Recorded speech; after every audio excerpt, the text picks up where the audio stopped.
Merci de suivre l'actualité sur Santé 24 TV. Voici le sommaire de cette édition. La Côte d'Ivoire a enregistré lundi 78 nouveaux cas positifs de Covid-19 et 2 décès, selon une note du ministère de la Santé, de l'Hygiène publique et de la couverture maladie universelle.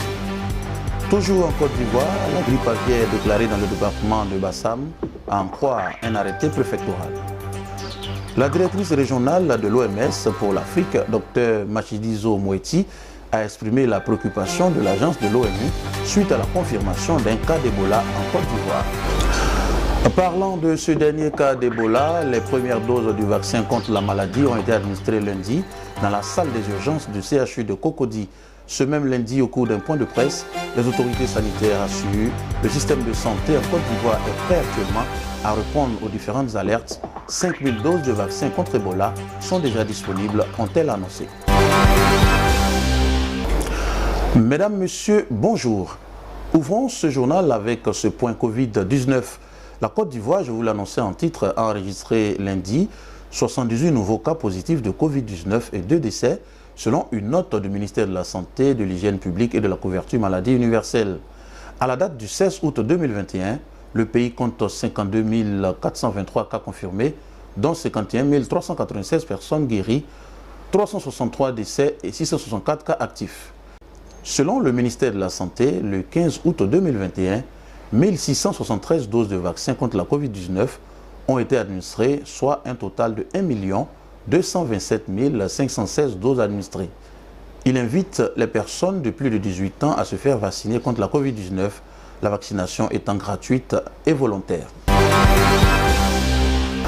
L'infection de l'influenza aviaire hautement pathogène du type H5N1, souche de la grippe aviaire, a été déclarée dans la localité de Mondoukou, dans le département de Grand Bassam, à 40 km au sud-est d'Abidjan, selon un arrêté préfectoral.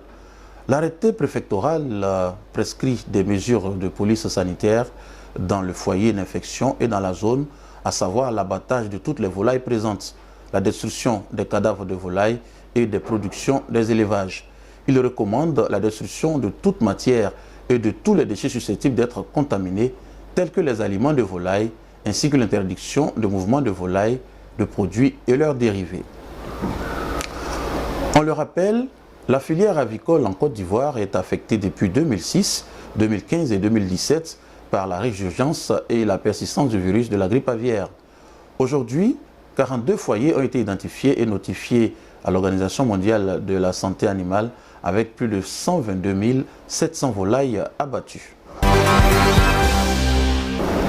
Je vous l'annonçais en titre, la directrice régionale de l'Organisation mondiale de la santé OMS pour l'Afrique, Dr Matshidiso Moeti, a exprimé la préoccupation de l'agence de l'ONU suite à la confirmation d'un cas d'Ebola en Côte d'Ivoire.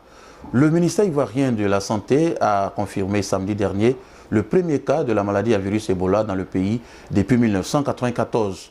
L'annonce a été faite après que l'Institut Pasteur de Côte d'Ivoire a confirmé la présence du virus Ebola dans des échantillons prélevés sur une patiente en provenance de Guinée qui avait été hospitalisée à Abidjan.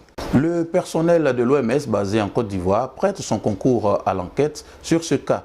En outre, une équipe multidisciplinaire d'experts de l'OMS couvrant tous les aspects essentiels de la riposte sera déployée rapidement sur le terrain en vue de prendre une part active à la riposte. Parlant de riposte, il faut noter que les premières doses du vaccin contre Ebola ont été administrées ce lundi dans la salle des urgences du CHU de Cocody. Ce même lundi, au cours d'un point de presse au cabinet du ministre de la Santé, les autorités sanitaires rassurent, un comité d'experts a été mis en place pour répondre de façon efficace à cette situation. Écoutons à ce propos les précisions du ministre de la Santé, de l'Hygiène publique et de la couverture maladie universelle, Pierre Demba. Mesdames et messieurs les journalistes, chers invités, je voudrais vous saluer et rappeler que le 14 août dernier, je vous livrais donc la déclaration du gouvernement suite à la détection du premier cas de virus Ebola dans notre pays. Effectivement, je rappelais que ce cas était un cas importé, un cas isolé. Et j'avais énoncé donc sur le plateau de la RTI les mesures que le gouvernement a prises pour non seulement contenir cette maladie, mais surtout mettre à l'abri les Ivoiriens. Parmi les mesures prises, il y a la mise en place ou la réactivation du fonctionnement du comité de veille sanitaire, qui est un comité d'experts mis en place par le gouvernement pour statuer et donner les directives et solutions aux problèmes confrontés au système sanitaire de notre pays. Et depuis la survenue de ce cas, ce comité s'est réuni de façon quotidienne pour éplucher les questions qui sont les questions qui permettent de régler ce problème. Un des points importants, c'est que ce comité s'est organisé pour que chaque jour, à la fin de ces séances, un point succinct des conclusions puisse être porté à l'attention de la population en vue de non seulement enseigner et sensibiliser la population, mais surtout les rassurer. Parce que, comme je l'ai dit sur le plateau, les dispositifs mis en place par le gouvernement est assez éprouvé pour contrôler la maladie, et c'est ce que nous sommes en train de faire. Le comité d'experts, quant à lui, a fait un point sur la santé de la patiente, le suivi des contacts et la vaccination, suivant les propos du professeur Serge Éolier, le porte-parole du comité d'experts. En Côte d'Ivoire. Le premier point concerne l'état de santé de la malade, je pense, qui préoccupe tout le monde. Son état est stable. On a une amélioration de son état de santé, ce qui nous a permis de discuter avec la patiente et de retracer son parcours. Elle est partie de Guinée, de l'Abbé, où elle avait déjà eu des symptômes de la fièvre. Elle est passée par Guékédou, où elle a séjourné une journée, une soirée, dans une zone qu'on peut compter comme une zone de transit, avec de multiples interactions sociales, peut-être un risque de contamination dans cet endroit de Guékédou. Et ensuite, elle est passée par Miséricorde, elle est rentrée en Côte d'Ivoire. Et de là, elle a pris un car à Wanilou avec un certain nombre de personnes, j'en parlerai tout à l'heure, pour rallier à Abidjan une journée. Dans le cas, elle était déjà fébrile, il y avait de la fièvre, on lui a donné même un comprimé de paracétamol pour qu'elle puisse arriver à Abidjan. Donc, comme vous le savez, le ministre l'a déjà dit, elle est arrivée à Abidjan, elle a été rapidement prise en charge. Et aujourd'hui, son état s'améliore. On peut vous rassurer, nous avons, grâce à la collaboration avec les partenaires techniques et la République de Guinée, reçu des médicaments spécifiques au traitement de la maladie à virus Ebola, qui n'ont pas été administrés à la patiente. Si éventuellement il y a d'autres cas, on va les prendre en charge. Deuxième point que nous discutons à chaque fois au comité de veille, qui est un point crucial, c'est le suivi des cas contacts. Les cas contacts, ce sont toutes les personnes qui ont été proches de la patiente depuis qu'elle est entrée en Côte d'Ivoire. Il s'agit donc de l'ensemble des personnes qui ont pris le cas avec elle, du personnel soignant qui a été exposé à la patiente lors de ses soins, avant qu'on fasse le diagnostic, et bien sûr des membres de sa famille. Concernant les personnes qui ont pris le cas avec elle, nous avons identifié 70 personnes, dont 68 passagers en dehors du chauffeur et de l'apprenti. Et parmi ces 68 passagers, il y a 4 convoyeurs. Ces convoyeurs sont des personnes qui vont en Guinée chercher des passagers qui viennent en Côte d'Ivoire s'installer dans différentes villes de ce pays. Nous avons, grâce à la collaboration avec la compagnie de transport, pu identifier la majorité des passagers et aussi en discutant avec les convoyeurs. Avec l'Institut national d'hygiène publique et les partenaires, nous et le ministère de l'Intérieur, nous sommes en train de retrouver tous ces passagers qui étaient en contact avec la patiente qui est venue, et nous pouvons vous dire que ce suivi des contacts est en train de se faire de manière optimale. Là-dessus, on peut vous rassurer, on va pratiquement tous les retrouver. Et ça me permet de faire une transition vers le troisième point qui est la vaccination. Nous avons reçu 5 000 doses de vaccin, en 2000 doses du vaccin mère qui doivent être administrées le plus tôt possible au cas contact de la patiente.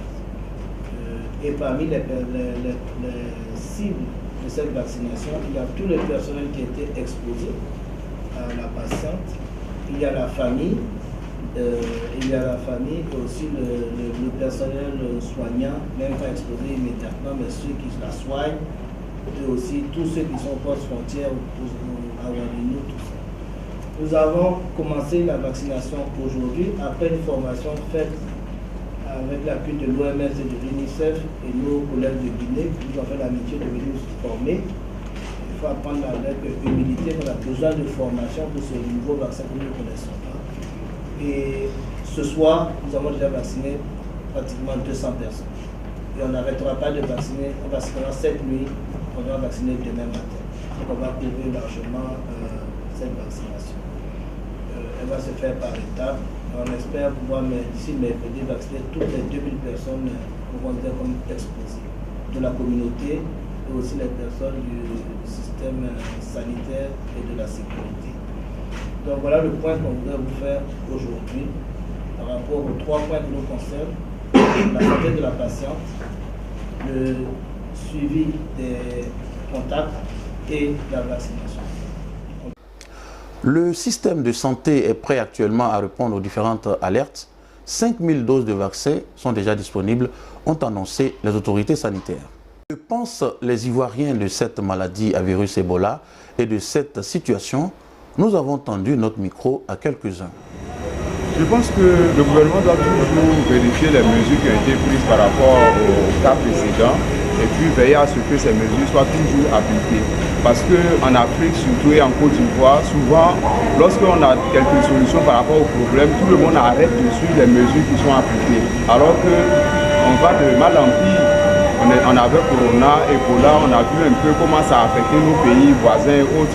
Je pense que le gouvernement doit être beaucoup plus strict dessus et puis demander à l'ensemble de la population de veiller à ce que les mesures variées ou bien les lois, les comportements qui peuvent freiner cette maladie soient inclus dans l'habitude de chacun de nous. Ça, c'est mon avis. Vous, personnellement, que savez-vous d'Ebola? Je sais que c'est une maladie qui a fait beaucoup de ravages, qui était transmissible à travers la sueur, le toucher, beaucoup plus viral même que,